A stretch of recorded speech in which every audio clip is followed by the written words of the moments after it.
Iran ವಿರುದ್ಧ Muslim ದೇಶಗಳೇ ಅಮೆರಿಕದ ಜೊತೆ ಕೈ ಜೋಡಿಸಿದ್ಯಾಕೆ? ಮಧ್ಯಪ್ರಾಚ್ಯದ ಅಸಲಿ ಸತ್ಯ ಬಯಲು. ನಮಸ್ಕಾರ ವೀಕ್ಷಕರೇ, ದಯವಿಟ್ಟು ಕ್ಷಮಿಸಿ.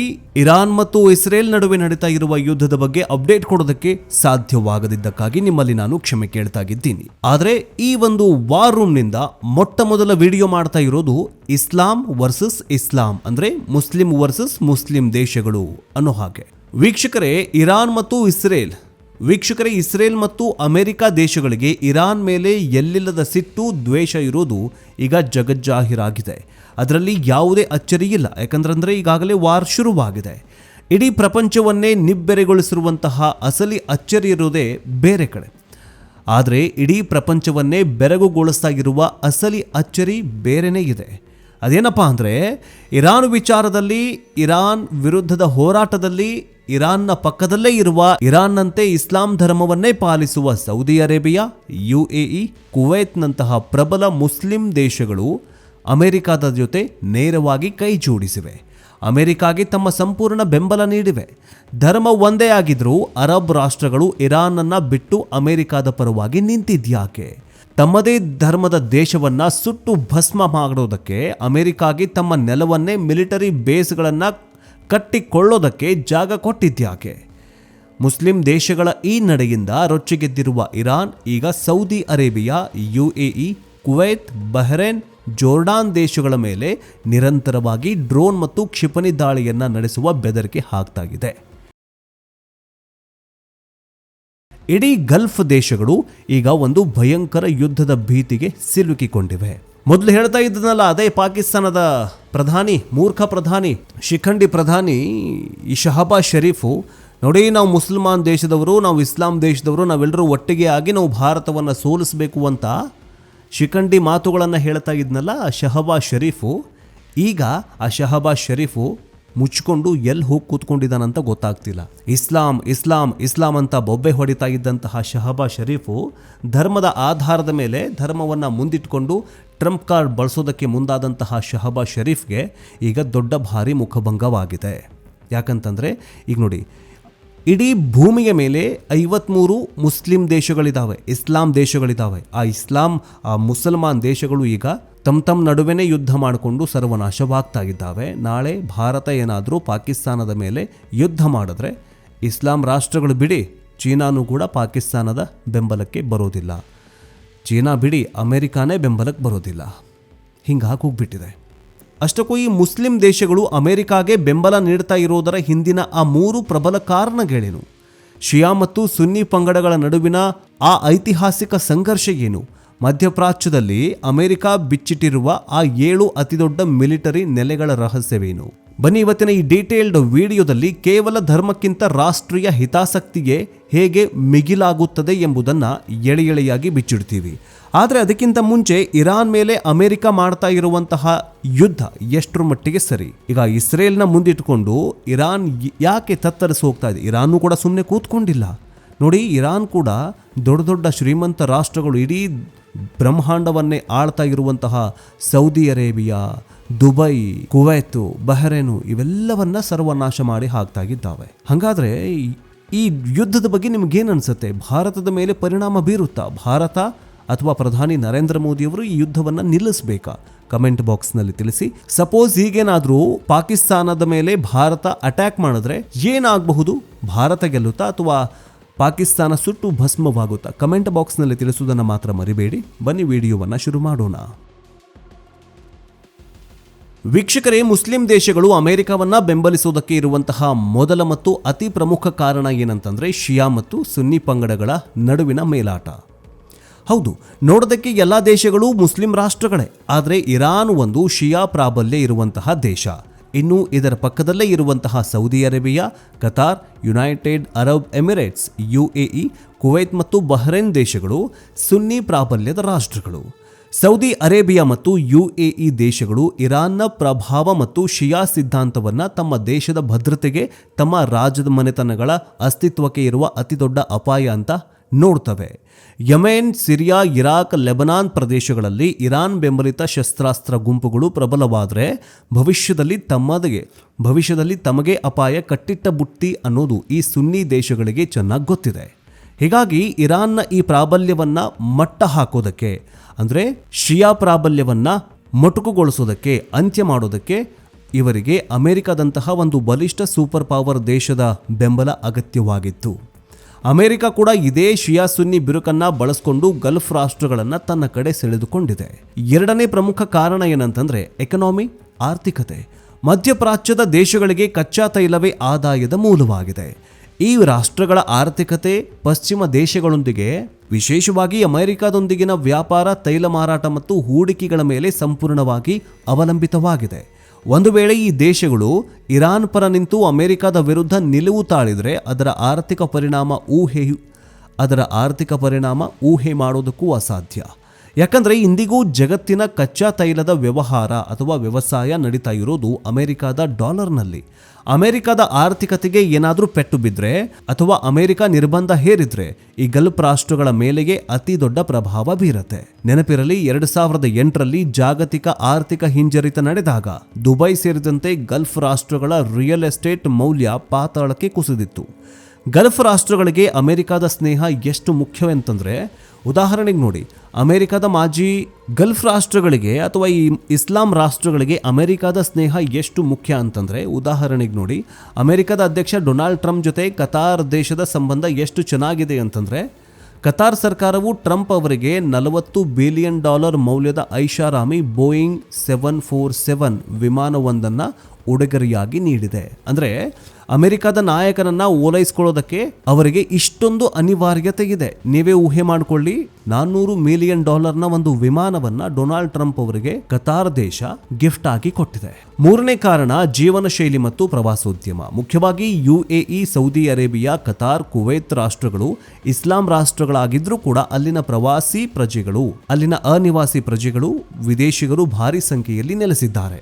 ಈ ದೇಶಗಳಿಗೆ ಈಗ ಕಚ್ಚಾ ತೈಲದಂತೆ ಪ್ರವಾಸೋದ್ಯಮವೂ ಕೂಡ ಆದಾಯದ ಬಹುದೊಡ್ಡ ಭಾಗವಾಗಿದೆ.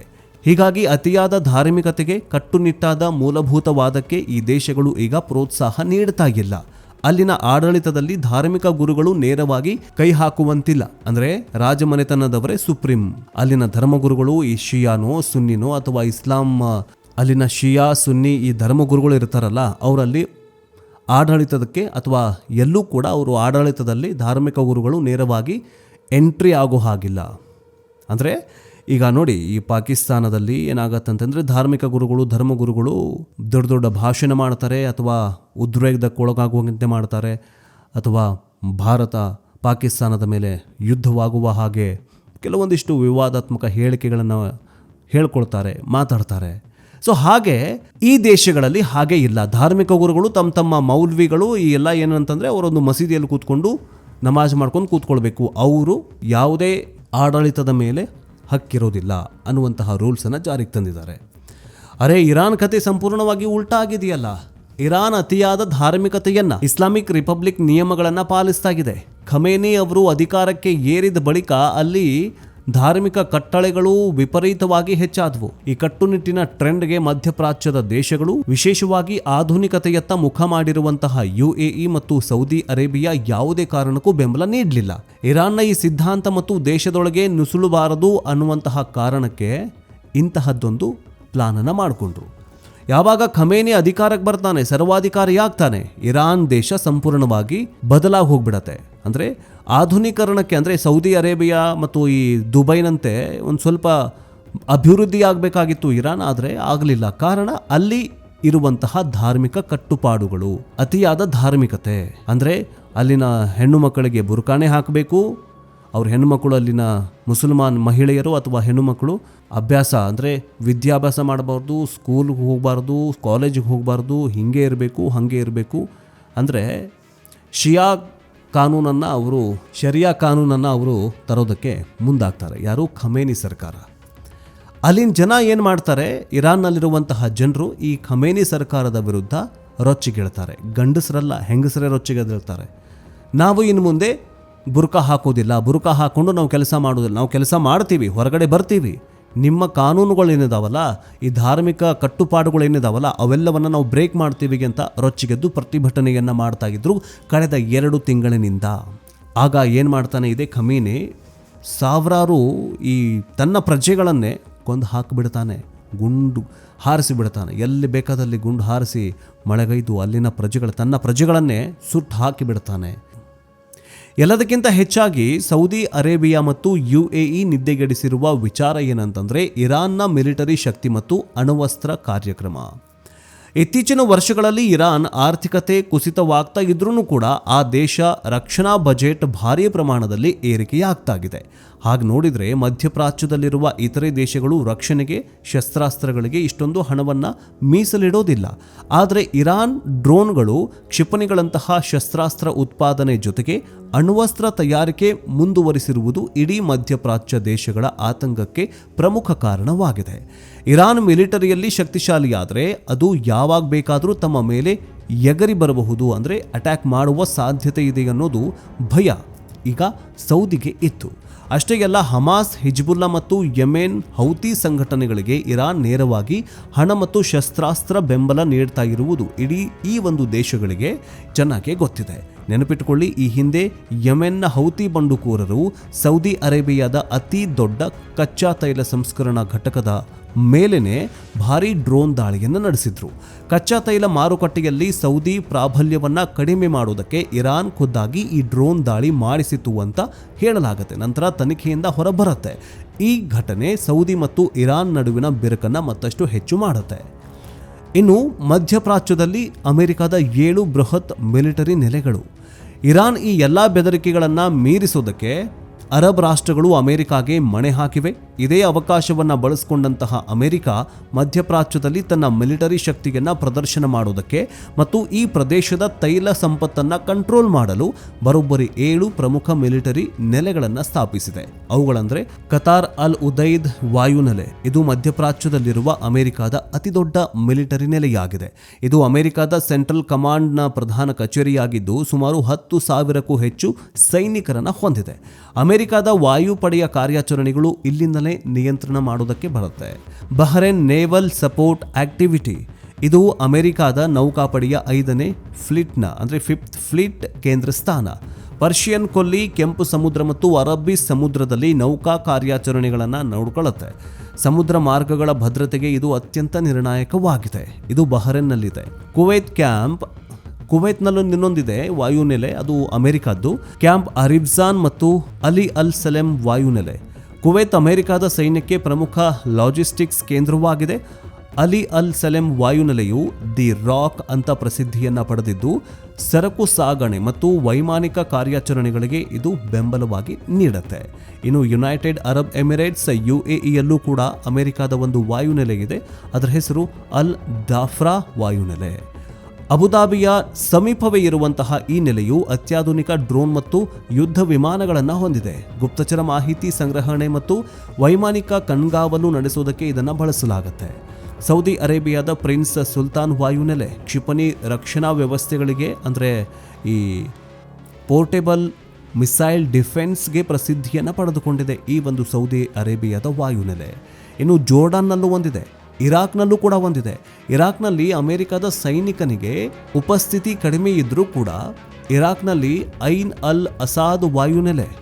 ಇರಾಕ್ನಲ್ಲಿ ಅಮೆರಿಕದ ಸೈನಿಕರ ಉಪಸ್ಥಿತಿ ಕಡಿಮೆ ಇದ್ದರೂ ಕೂಡ ಈ ನೆಲೆ ಇಂದಿಗೂ ಕೂಡ ಸಕ್ರಿಯವಾಗಿದ್ದು ಸ್ಥಳೀಯ ಪಡೆಗಳಿಗೆ ತರಬೇತಿ ನೀಡೋದಕ್ಕೆ ಮತ್ತು ಭದ್ರತೆಯನ್ನು ಒದಗಿಸುತ್ತೆ.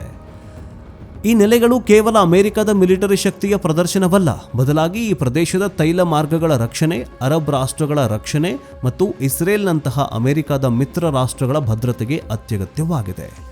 ಒಟ್ಟಾರೆಯಾಗಿ ಹೇಳೋದಾದರೆ ಮಧ್ಯಪ್ರಾಚ್ಯದಲ್ಲಿ ಮುಸ್ಲಿಂ ದೇಶಗಳ ನಡುವೆ ಧಾರ್ಮಿಕ ಏಕತೆ ಇದ್ದರೂ ಕೂಡ ರಾಜಕೀಯವಾಗಿ ಯಾವುದೇ ಏಕತೆ ಇಲ್ಲ. ಮಧ್ಯಪ್ರಾಚ್ಯದಲ್ಲಿ ಅಂತಾರಾಷ್ಟ್ರೀಯ ರಾಜಕಾರಣದಲ್ಲಿ ಪ್ರತಿ ದೇಶವು ತನ್ನದೇ ಆದ ರಾಷ್ಟ್ರೀಯ ಹಿತಾಸಕ್ತಿಯನ್ನು ಮೊದಲಿಗೆ ನೋಡ್ತಾಗಿದೆ. ಕೇವಲ ರಾಷ್ಟ್ರಗಳು ಸ್ಪಷ್ಟವಾಗಿ ಅಮೆರಿಕದ ಬೆಂಬಲವನ್ನು ನೀಡ್ತಾ ಇಲ್ಲ, ಆದರೂ ಕೂಡ ನೇರವಾಗಿ ಇರಾನ್ನ ಪರವಾಗಿಯೂ ಕೂಡ ನಿಲ್ತಾ ಇಲ್ಲ. ಇದು ಕೇವಲ ಧಾರ್ಮಿಕತೆಯ ಪ್ರಶ್ನೆಗಿಂತಲೂ ಹೆಚ್ಚು ರಾಜಕೀಯ, ಆರ್ಥಿಕ ಭದ್ರತೆ ಮತ್ತು ಪ್ರಾದೇಶಿಕ ಪಾರುಪತ್ಯದ ಮೇಲಾಟವಾಗಿದೆ. ಇರಾನ್ನ ಶಕ್ತಿಯನ್ನು ಕುಗ್ಗಿಸುವುದಕ್ಕೆ ಸೌದಿ ಮತ್ತು UAEಗೆ ಅಮೆರಿಕ ಬೇಕು. ಈ ಕ್ರೂಡ್ ಆಯಿಲ್ನ ಫ್ಯಾಕ್ಟ್ರಿಗಳಿದಾವಲ್ಲ ಅದರ ಕಂಟ್ರೋಲ್ ಬೇಕು. ಅಂದರೆ ಅಲ್ಲಿರುವಂತಹ ಎಲ್ಲ ಪ್ರವಾಸೋದ್ಯಮನ ಆಗಿರಬಹುದು, ಈ ಇಸ್ಲಾಂ ರಾಷ್ಟ್ರಗಳು ದುಬೈ, ಸೌದಿ ಅರೇಬಿಯಾ ಇವೆಲ್ಲದರ ಎಲ್ಲ ದೇಶಗಳ ರಿಮೋಟ್ ಕಂಟ್ರೋಲ್ ಅಮೆರಿಕದ ಅಧ್ಯಕ್ಷ ಡೊನಾಲ್ಡ್ ಟ್ರಂಪ್ ಕೈಗೆ ಬೇಕು. ಇದು ಇಂದಿನ ಜಾಗತಿಕ ರಾಜಕಾರಣದ ಅಸಲಿ ಸತ್ಯ. ವೀಕ್ಷಕರೇ, ನಿಮಗೇನನ್ಸುತ್ತೆ? ತಮ್ಮದೇ ಧರ್ಮದ ಇರಾನ್ ದೇಶವನ್ನ ಕಟ್ಟಿ ಹಾಕುವುದಕ್ಕೆ ಅಮೆರಿಕಾಗೆ ಜಾಗ ಕೊಟ್ಟಿರುವ ಅರಬ್ ರಾಷ್ಟ್ರಗಳ ನಡೆ ಸರಿಯಾಗಿದೆಯಾ? ಮಧ್ಯಪ್ರಾಚ್ಯದಲ್ಲಿ ಅಮೆರಿಕಾದ ಈ ಹಸ್ತಕ್ಷೇಪ ಮುಂದೊಂದು ದಿನ ಅರಬ್ ರಾಷ್ಟ್ರಗಳಿಗೆ ತಿರುಗುಬಾಣವಾಗಬಹುದಾ? ಮತ್ತು ಇರಾನ್ ನಿಜಕ್ಕೂ ಅಣ್ವಸ್ತ್ರ ತಯಾರಿಸಿದ್ರೆ ಈ ಜಗತ್ತಿನ ಸ್ಥಿತಿ ಏನಾಗಬಹುದು? ನಿಮ್ಮ ಅನಿಸಿಕೆ ಕಮೆಂಟ್ ಬಾಕ್ಸ್ ನಲ್ಲಿ ತಿಳಿಸಿ. ಜಗತ್ತಿನಲ್ಲಿ ಈಗೆಲ್ಲ ಆಗ್ತಾ ಇದೆ. ಇಂತಹ ಅಪ್ಡೇಟ್ಸ್ಗಾಗಿ ನಮ್ಮ ಯೂಟ್ಯೂಬ್ ಚಾನಲ್ ಅನ್ನ ಬೇಗ ಸಬ್ಸ್ಕ್ರೈಬ್ ಮಾಡ್ಕೊಳ್ಳಿ. ಜೊತೆಗೆ ಇಂತಹ ಈ ಯುದ್ಧದ ಮಹತ್ವ ಮತ್ತು ಈ ಯುದ್ಧದ ಬಗ್ಗೆ ಅರ್ಥ ಆಗಬೇಕು ಅಂತಂದ್ರೆ ಈ ವಿಡಿಯೋವನ್ನ ನಿಮ್ಮ ಫ್ರೆಂಡ್ಸ್ ಫ್ಯಾಮಿಲಿಗೂ ಕೂಡ ವಾಟ್ಸ್ಆಪ್ ಮತ್ತು ಫೇಸ್ಬುಕ್ ಗ್ರೂಪ್ಗಳಿಗೆ ಶೇರ್ ಮಾಡಿ. ನೆಕ್ಸ್ಟ್ ಅಪ್ಡೇಟ್ನೊಂದಿಗೆ ಬೇಗ ವಾಪಸ್ ಬರ್ತೀವಿ. ಜೈ ಹಿಂದ್, ಜೈ ಕರ್ನಾಟಕ, ವಂದೇ ಮಾತರಂ.